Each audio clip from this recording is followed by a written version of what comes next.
Hamas ने जिन बंधकों की हत्या की उसमें 23 वर्ष के इजरायली अमेरिकी नागरिक का नाम भी शामिल है। हमास की हिमाकत के बाद अब अमेरिका ने भी धमकी दी है कि हमास को इसकी कीमत चुकानी होगी।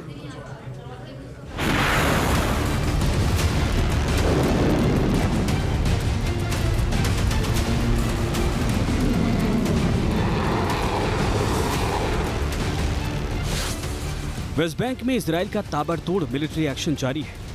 आसमान में उड़ती इजरायली जंगी लड़ाकू विमानों ने जैनिन और तुलकरम को तहस नहस कर दिया है। इजरायली सेना हमास के आतंकवादियों को चुन चुन कर जहन्नुम पहुंचा रही है। लेकिन इतने सफल ऑपरेशन के बावजूद इजरायली पीएम बेंजामिन नेतन्याहू की टेंशन खत्म होने का नाम नहीं ले रही है, क्योंकि गाजा जंग को 11 महीने होने वाले हैं और इस दौरान इजराइल ना तो हमास का पूरा सफाया कर पाया है और ना ही इजरायली बंधकों की सकुशल रिहाई करवा पाया है। अगर अंत हो रहा है तो सिर्फ गाजा का।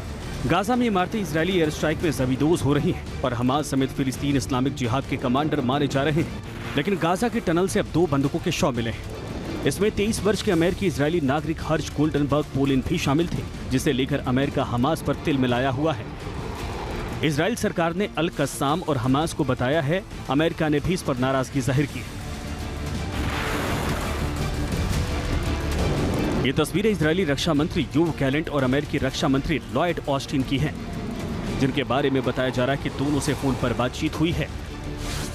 जानकारी के मुताबिक दोनों ने गाजा में हमास के हाथों मारे गए 6 बंधकों की शवों की बरामदगी पर चर्चा की है। इस चर्चा के बाद यूएस रीच आउट में लॉयड ऑस्टिन ने कहा कि हमास नेताओं को उनके अपराधों के लिए जवाबदेह ठहराया जाना चाहिए और अमेरिका सभी बंधकों की रिहाई सुनिश्चित करने के लिए युद्ध विराम समझौते पर तेजी से पहुंचने के लिए अपनी प्रतिबद्धता दोहराता है।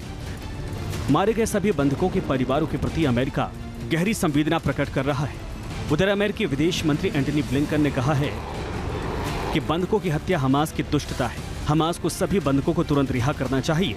बचे हुए बंधकों की रिहाई के लिए अमेरिका प्रयासरत रहेगा। अमेरिका ने हमास को सीधी धमकी दी है कि उसे इस बर्बरता की कीमत चुकानी होगी। मतलब बेहद साफ है, अमेरिका एक तरफ हमास को उसकी हिमाकत का जवाब देना चाहता है, वहीं दूसरी तरफ इजराइल हमास के बीच शांति समझौते को भी डिरेल नहीं करना चाहता है। अमेरिका का भड़कना निश्चित है और निश्चित होने का फर्क क्या पड़ेगा। पहला तो ये कि अमेरिका जो अभी तक नेतन्याहू की प्लान से पूरी तरह सहमत नहीं था, शायद उसे 100% ओके कर दे। दूसरी बात, वो बड़े 500 और 1000 पाउंड्स के जो ग्लाइड बम्स हैं वो इजराइल को दे दे।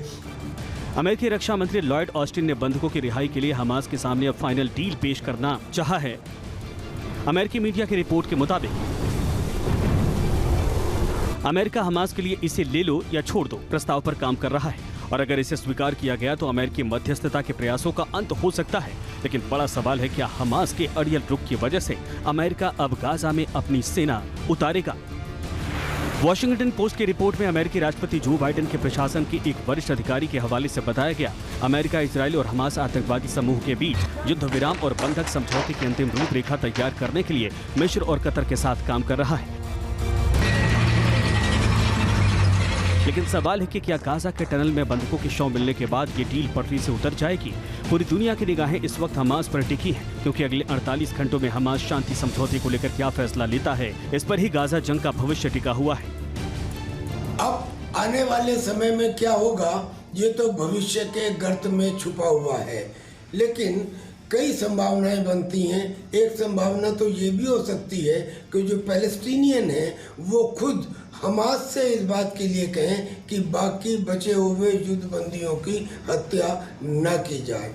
ये भी पॉसिबल है कि हमास इस बात का इंतजार करे कि ईरान इसके ऊपर किस तरह का रिएक्शन लेगा, क्योंकि हमास एक सुन्नी ऑर्गेनाइजेशन है और ईरान एक शिया ऑर्गेनाइजेशन है। जितनी सपोर्ट ईरान हिजबुल्लाह को करता है उतनी हमास को नहीं करेगा। लेकिन हमास अगर युद्ध विराम की शर्तों को मानने के लिए तैयार नहीं होता है तो अमेरिका हमास के खिलाफ क्या एक्शन लेगा, ये देखना सबसे दिलचस्प होगा, क्योंकि इजराइल लगातार हमास के खिलाफ बारूदी एक्शन ले रहा है। गाजा में अभी भी इजरायली सेना ग्राउंड ऑपरेशन में जुटी है, लेकिन इजरायली अमेरिकी नागरिक को मारकर हमास ने अब अमेरिका को भी खुली चुनौती दे दी है। हमास को ईरान के प्रॉक्सी मिलिशिया संगठन हिजबुल्लाह का सपोर्ट है और गाजा में हमले के विरोध में हूती विद्रोही से लेकर इराक और सीरिया में ईरानी प्रॉक्सी मिलिशिया गुट लगातार अमेरिकी और इजरायली ठिकानों को निशाना बना रहे हैं।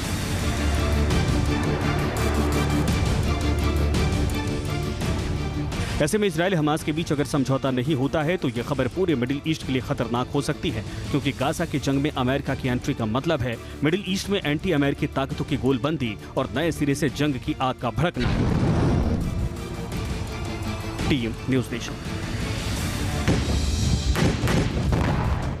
न्यूज़ नेशन अब व्हाट्सएप पर खबरों के ताजा अपडेट के लिए न्यूज़ नेशन के इस QR कोड को स्कैन करें।